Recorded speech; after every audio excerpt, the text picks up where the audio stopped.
Magandang araw ho mga kababayan. Muli ho tayong sumasay papawid mga kabayan sa Brothers Travelers. Nako, magandang balita ho ito mga kabayan ha. At dahil ho rito mga kabayan, panibagong video reaction analyze na naman po ang inyong masasaksiyan dito sa Brothers Travelers. Ayun na nga mga kabayan, pag-usapan ho natin ito hong bagong pasok na kung saan mga kabayan, yung pangarap po mga kabayan, nito hong si Department of Justice na secretary na si Boying Rimulya. Nako, na nangangarap po mga kabayan maging ombudsman. Mukha ho mga kabayan hindi na ho matutuloy. Opo, hindi na matutuloy. Bakit? Dahil ho mga kabayan, dahil sa pangyayaring ito, dahil sa sometimes you must bend the law. Ika nga, ayan. Oo, dahil ho sa saltang yan, yes sir. At tingnan nga ho natin bakit sinabi ho natin mga kabayan hindi na ho matutuloy. At naunsyamin na ho mga kabayan. Ito hong pagpasok sa ombudsman. Nito hong si Secretary Boy Rimulya. Ito ho, kapapasok lang ho, mainit-init pa. Ang sabi po dito mga kabayan, breaking news. Ayan ho mga kabayan ha. Oo, ano ba tong breaking news na to? Ilagay ho natin. Senator Marcoleta hinarang ang BID ni Rimulya sa ombudsman. Nagpasa ng sinumpaang pagtutol si Senator Rodante Marcoleta sa Judicial and Bar Council o JBC laban sa nominasyon ni Justice Secretary Jesus Crispin Boy Rimulya bilang bagong ombudsman. Giit ni Marcoleta, hindi makapagpakita si Rimulya ng sapat na husay at lalim sa batas at bigurin itong maipakita ang mataas na pamantayan ng probidad na hinihingi para sa posisyon. Dagdag paan niya, nakakabahala ang naging tugon ni Rimulya nang kumpirmahin nito ang pahayag ni Senator Erwin Tulfo tungkol sa bending the law. Ayon kay Marcoleta, malinaw na ang ganitong asal ay isang paglabag sa Code of Professional Responsibility and Accountability o yung sinasawag po na CPRA o CPRA na hindi dapat ikonsidera para sa isang kandidato sa ombudsman. Ang pangunahing bantay laban sa katiwalian sa gobyerno. Sa gitna ng tumitinding panawagan para sa mas malinis at tapat na liderato sa ombudsman, binigyang diin ni Senator Marcoleta na kailangang mahigpit ang pamantayan ng JBC sa pagpili ng susunod na tagapagbantay sa korupsyon. Ayan ho mga kabayan sa makatwid mga kabayan, hinarang po mga kabayan ni Senator Marcoleta. Ito hong si Secretary Bonjing Rimulya diyan ho sa kanya hong aplikasyon sa ombudsman. Maalala ho natin, di ba naalala ho natin yung sinabi ho na ni Erwin Tulfo, paminsan-minsan kinakailangan natin baloktotin o baliin ang batas. Hindi po ba Mr. Secretary? At ang sagot po mga kabayan ni Rimulya, yes sir. Ayan. So, nahanapan po ng ground mga kabayan, ito hong si Secretary Boying Rimulya, diyan po sa ginawa niya. No? Sa totoo lang ho, talagang nakakatakot ho yung ganyan na nababaloktot po mga kabayan ang batas. So ngayon, ano ho ang mangyayari ngayon dito? Kasi yung mga kabayan, nakitaan po kasi mga kabayan, nakitaan po ito ng hindi magiging mahusay at epektibo at hindi magiging pantay ang hustisya sa pananaw po ni Senator Marcoleta dito ho kay Crispin Boying Rimulya na sumasang-ayon ho siya na kaya nilang baloktutin mga kabayan ang batas. Sa makatwid, kung ito ho ay, sabi nga niya, kung ito ho ay mapuposisyon, sa gitna ng matinding paglilinis sa tapat ng liderato ng ombudsman, hindi ho nga naman karapat-dapat. At doon pala ho ay nagpakita na po mga kabayan itong si Boy Rimulya. Pero tulad ho natin ng ating mga kabayan, ito, at winardingan na ho ito. Ang sabi niya, pwede kang madisbar dyan. Diba? Sinabi ho ni Senator Marcoleta, pwede kang madisbar dyan, utoy. Diba? Pinipilit niya ho pa rin yung kagustuhan niya. Naalala ko pa to Sabi niya, That's your opinion. Sinasabi ho ni Senator Marcoleta, is not my opinion. Sabi niya, it's about the law. Ayun. Kaso makulit ho itong si Remulla at lagi niyang binabanggit na yun nga po ang lagi sasabi, hindi sir, opinion mo yan. Sabi nga ni Marcoleta, hindi ko ito opinion. Ito ay ayon sa batas. Yun ho, doon pa lang ho kinakitaan na ho na hindi ho qualified na maging ombudsman at mauunsyabi po ang pagiging ombudsman nito hong si Secretary Remulla. Kaya lang hinarangan na po yung nominasyon kasi pag nasa nominasyon na pwede ho siyang makabayan na marekomenda at piliin ho yan ni nito hong si Bongbong Marcos bilang ombudsman. Salamat po kay Senator Rolando Marcoleta sapagkat nandiyan po siya para harangin niya po mga kabayan ito pong mga tiwali at bumabali sa batas mga kababayan. O di ba? All right. Nako, mga kababayan, pag-usapan naman ho natin mga kabayan, ito hong matindi ito. Nabistot na buko mga kabayan. Kamakailan ho mga kabayan, binutasan po itong si retired Marine Master Sergeant Gutesa. Ayan, oo. At itong mamang ito ay panay ho ang butas sa kanya dahil idinawit ang pangalan ho mga kabayan nito hong si Martin Romualdez, known as Martin Tambaloslos. Ngayon mga kabayan, ang binutas sa kanya, yun daw pong sa notaryo. At sinasabi na sabi kasi ho anong pangalan ng abogada? Etong si Pichi Espera. Nako. Paano ba to? Kaya nga sabi ni Senator Rolando Marcoleta, ipatawag natin dito. Ipatawag natin dito yan sa dito sa Senado itong abogadang ito. Ito ho. So ngayon, sa pagkakataong ito mga kabayan, titingnan ho natin. Titingnan po natin yung anggulo na kung saan ito nga po mga kabayan sinasabi po nila na ito daw hong si retired Marine Master Sergeant Gutesa ay nameke ng dokumento. Ngayon, dito po sa inilabas po ni Maharlika, ni Boljaquera, ito na. May nilabas po kasi ganito mga kabayan na pahayag. Di tingnan ho natin mga kabayan, ito hong dokumentong ito. Na ano nga ba itong dokumentong ito? Panoorin po natin mga kabayan.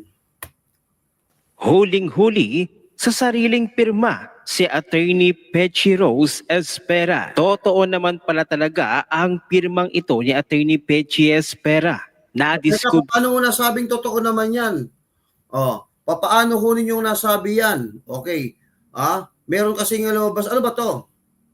Contract agreement. Agreement made this April 2 o 28, 2025, Manila City, between Tourism Infrastructure, Enterprises Zone, TESA. Okay, sige nga. Kasi ni Maharlika Boljaquera ang isang contract agreement na pinirmahan at ininotaryo ni Attorney Espera noong April 8, 2025.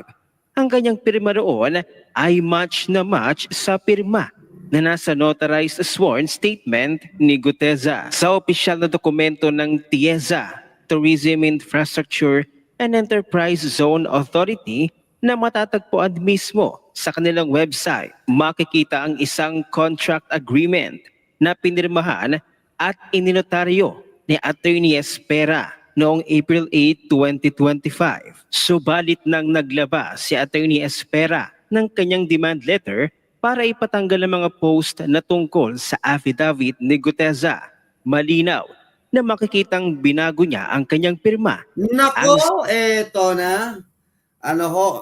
Nakuhanan po mga kabayan ng pirma itong si Attorney Pechi Rose G. Espera.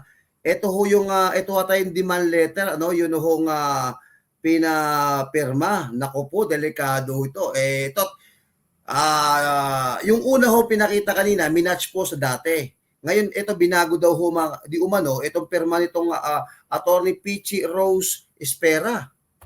Simpleng paghahambing ng mga dokumento ay sapat para patunayan na siya ay nagsinungaling at sadyang binago ang kanyang pirma para i-discredit si Guteza. Ayon sa post ni Maharlika, Sergeant Guteza, panalo ka.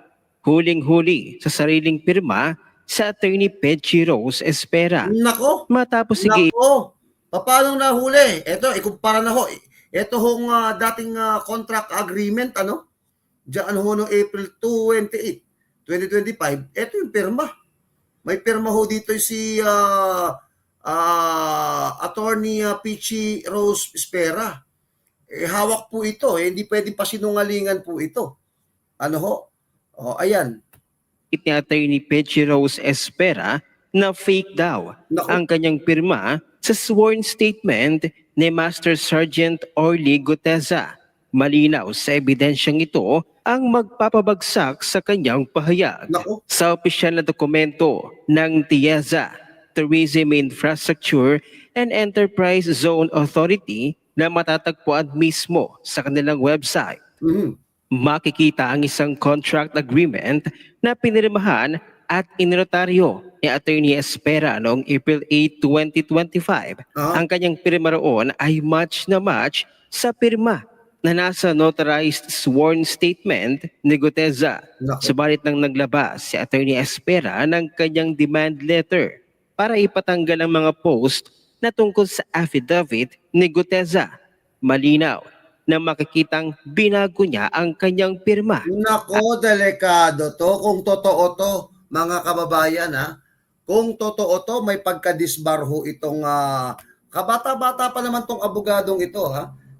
Pumasayata ito sa bar noong 2021. 4 years pa lang nagpa-practice, mga kabayan, ng pagiging abogasya. Ha? Oo, at yun na nga, mga kababayan. Sadya daw binago yung pirma. Okay, sige.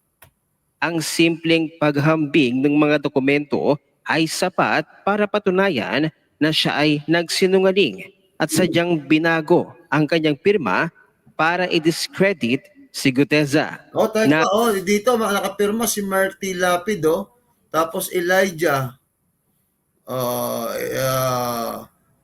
Carol Arlagman, di ba? Tapos ito yung pirma. Ito, Attorney Pechi Rose Espera. Ganun yung pirma niya. Ayun, Patunayan sa mismong public records na ang pirma ni Attorney Espera sa TIEZA contract April 8, 2025 ay kapareho ng nasa sworn statement ni Guteza. Nako. Ang kanyang pagbabago ng pirma sa demand letter ay malinaw na pagtatangka upang lituhin ng publiko at magtago sa likod ng kasinungalingan. Bilang Nako. Paano kaya ito? Nakadakip pa naman ito. Ayan, merong 0164 naka-email. Tapos ito, naka-notaryo, pirmado.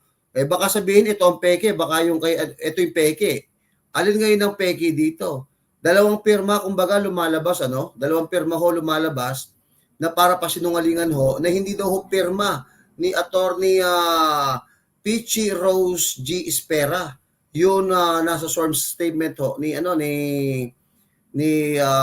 Master Sergeant Catosa. Pero dito ho, mga kabayan, sa nakikita ho natin ito, may pinirma. Itong pirmang ito, itong nakita natin nakapirma, nakabilog na ito rin ho yung pirma doon po sa sworn statement, mga kabayan, nito hong si Guteza o ni Sir Orly. At ito naman, doon sa demand letter, naiba na raw ho yung pirma.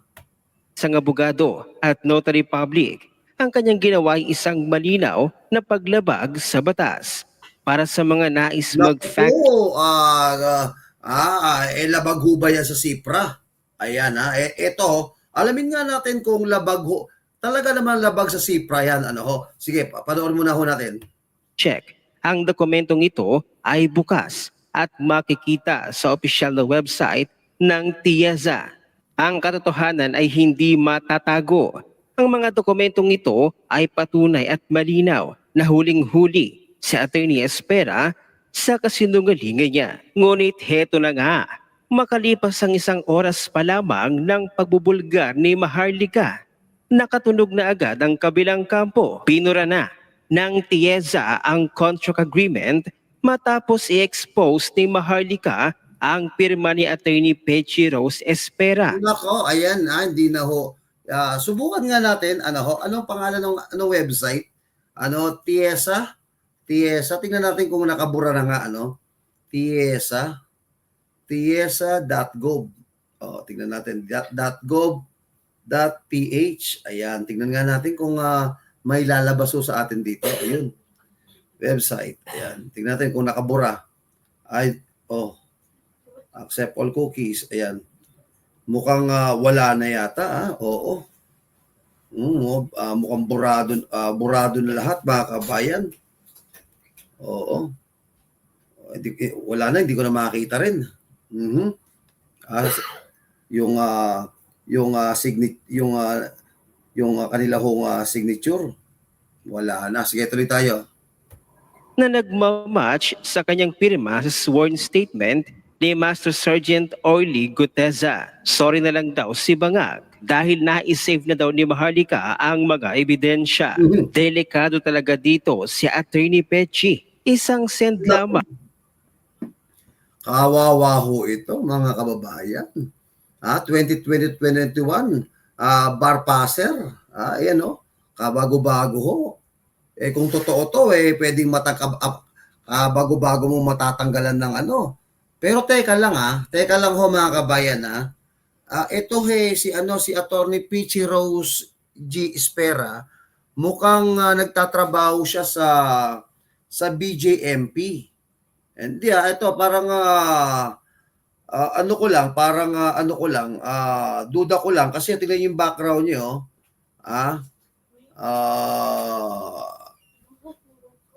Di ba? Ako duda ko lang ho parang nagtatrabaho siya sa BJMP. Hindi yun lang duda ko dito kasi ang ang background niya, tingnan natin. Baka paralegal ito. Legal ho ito ng BJMP. Look at the uniform. Yung uniform ho nito hong si Attorney Pechi, mukhang nagtatrabaho ito sa government. At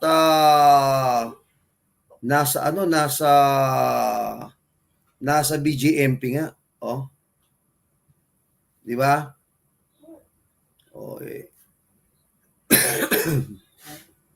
Pechi. Ayun mukhang mukhang taga BJMP nga. Base ho sa nakikita ko ho dito. Empleyado nga ho ng BJMP. Di ba?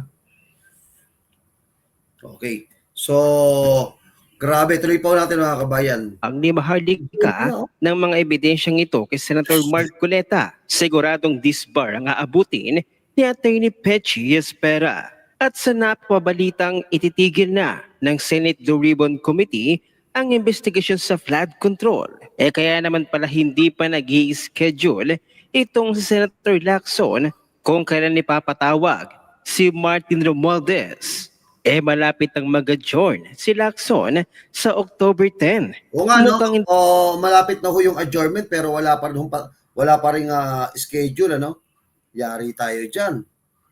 Tuloy tayo. Hindi na talaga matutuloy ang investigasyon sa Senate Blue Ribbon Committee. Panoorin natin ang buong video.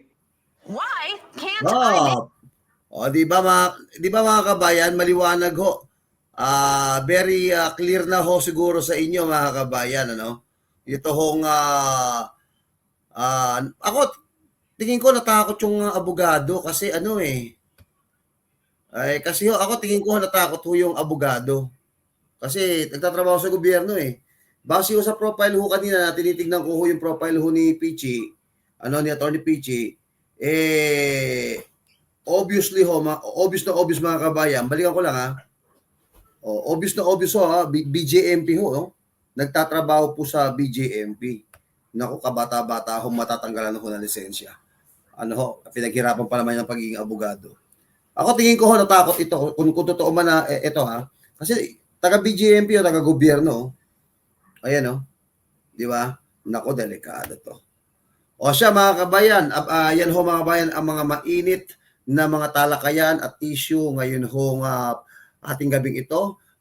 Shoutout nga po pala sa mga team replay po natin. Ano? Oo, minsan hindi ko nababati po yung mga team replay na nandito po sa atin. Kamukha po mga kabayan ng mga ayan si Luisa Palacio ng mga team replay.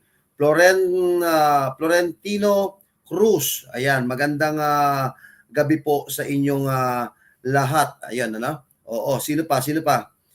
Yung hindi ko mga nababate, oh. At ang dami kasing nag-aano ho rito na nagkukomento. Minsan di ko ho na. Ayan. Shoutout kay Mario Francisco. Ayan, kay Bergie Piquero. Ayan, Helen Castillo.